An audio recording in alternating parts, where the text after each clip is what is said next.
The 60 TP is a tank that I absolutely love. It has high damage per shot, it has mobility, 7 degrees of gun depression, one of the strongest armor profiles, especially when using that gun depression, and 630 damage per shot.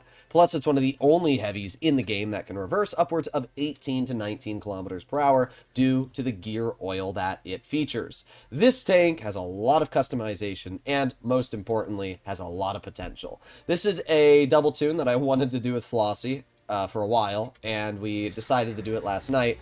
And I'm going to showcase 2 of the battles that we had out of the 4 we played, and you're going to see just why the 60 TP is such a dangerous tank. I still do not understand why comp players do not use this tank. I really don't understand it. It's not the weak ammo rack. Sure, it does have a weak ammo rack. In fact, you might watch Flossie get full health ammo rack in the next game we play.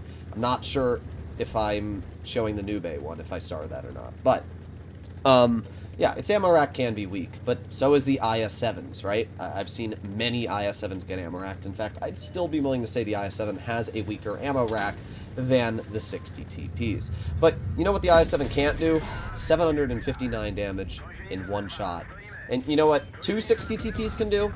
1,400, almost 1,500 damage in 2 shots. That is insane. That was a full health E75 a moment ago. And now bro's dead. And it really shows why I just love the 60 TP. It is such a diabolical tank. The level of damage output this vehicle has is insane. So now I'm going to move up here, and we're going to see if we can do any more damage. The reason we're playing aggressive here is, as I told Flossie, they don't really have any dangerous tank destroyers. I mean, sure, they have an E4 and a T30, but it's not that big of a deal. Vehicles like a 183, vehicles like a Jag, those are tanks that scare me. Those are vehicles that have enough alpha to warrant me not wanting to play aggressive on dead rail. So we got the VK90 here. VK misses. Flossie unfortunately misses, but I'm going to give this tank a little bit of time to aim in. As I've learned when it comes to the 60, you just have to aim and aim and aim. I've played a lot of comp, and this is a tank that I've used profusely in comp.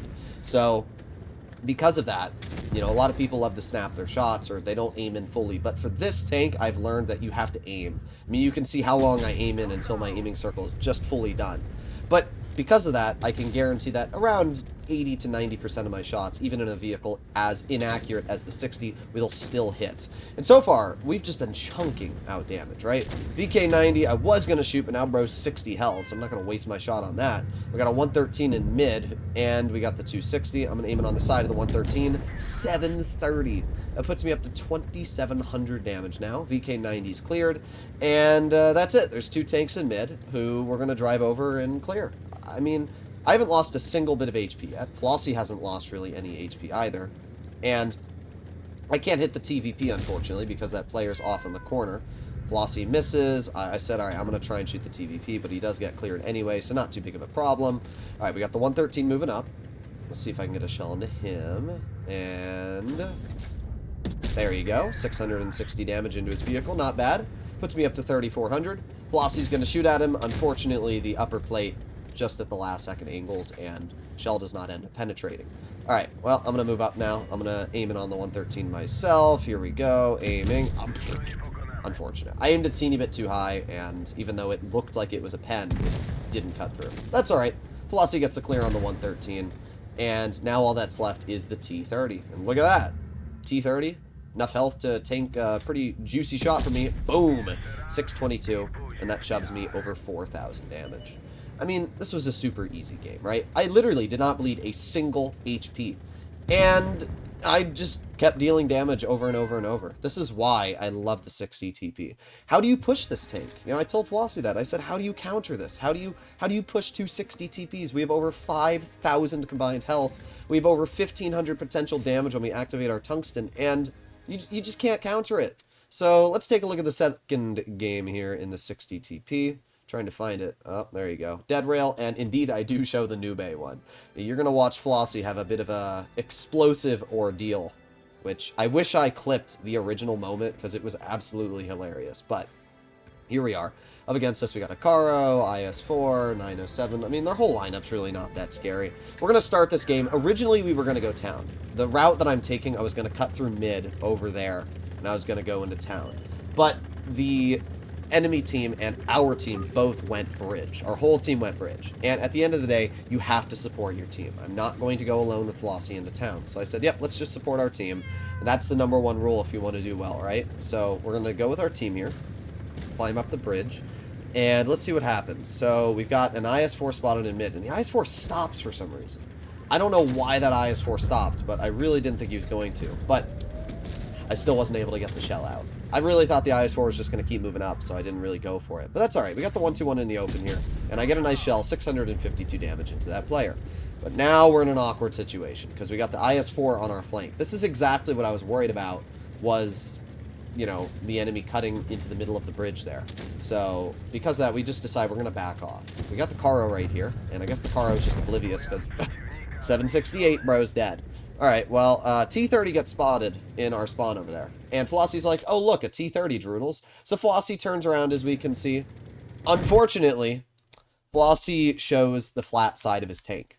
And the T-30 hits directly where the ammo rack is. Because of that, well,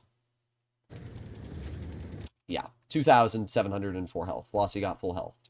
When driving the 60 TP, there's only 2 ways you're going to get ammo racked. The first way is the side of the hull. Right there where I'm looking, right there where my mouse is, this is where the ammo rack is, and that's exactly where the T-30 hit. The other spot is the back portion of the turret, like this chunk here. So when driving the 60, the #1 rule you have to keep in mind is do not show your sides or the back of your turret to the enemy. If you do show your side, you can show this front corner here. Just don't show anywhere in this portion. So, unfortunately, Flossie turned his tank to the side there, and because of that, the T-30 absolutely violated him. And it is a good example of, yeah, higher caliber guns, especially 150s, are still a big threat. And that took what was an incredibly easy victory into now one that actually has to put in some effort to win, right? So we're going to move through mid here. Going to try and get this maybe 7.52 shot, but he's going to run away. Oh, but look at that. We got a Rhino right here. Aiming. Easy. 644. Somehow the Rhino actually manages to pen me there, but I'm not going to waste my repair kit. I actually tried doing a double consumable in this game, as you can see, so because of that, I'm not going to waste my repair kit on something useless like a track. So here we go, moving up on the Rhino once again, and bonk. Now, I was kind of salty with my 4202 here, because I don't know why the 4202 left me, right? I was like, bruh, why are we not clearing the Rhino, right? Should have helped me clear the Rhino, and then we could have worked on these guys over here. But it's alright. I'm moving up the bridge anyway. We got the 7.52, we got the IS-4. I'm already up to 2,800. And one penning shot from this vehicle puts you from 2,800 to 3,600. I mean, that's insane when you think about it. So I'm going to move up here, and we're going to see if I can get a shell into maybe the IS-4 or something like that. 4202 shoots the 7.52, and I'm going to ignore the 7.52. IS-4, it's not worth it. You can see how I'm tempted, but I know it's not worth it to risk it, so I'm just going to load gold. Pen the IS-4, 486 damage. That puts me over 4,000 in this game. Pretty easy result overall. So, 4202 bounces the first shell, and we're going to move up here a little bit more. 4202 does pen the second shell. I load an HE. Unfortunately, it manages to hit the IS-4's gun, so I don't actually get the clear, but it's fine. Pretty easy game overall, and a very solid win. These were just pretty simple 60 TP games, but they really showcase how well the tank does. Unfortunately, Flossie got the short end of the stick there in terms of RNG, but it happens, right? Every now and then, you get ammo racked. I had it happen in my 114 full health from a Jagdpanzer the other day. It's just, that's one of the things I hate about Wargaming. I wish they would make it so you can only get ammo racked if you have a damaged ammo rack. But either way, you can let me know your personal feelings, comments, and opinions down below. Either way, hopefully you enjoyed today's video, and I'll see you in the next one. Bye-bye!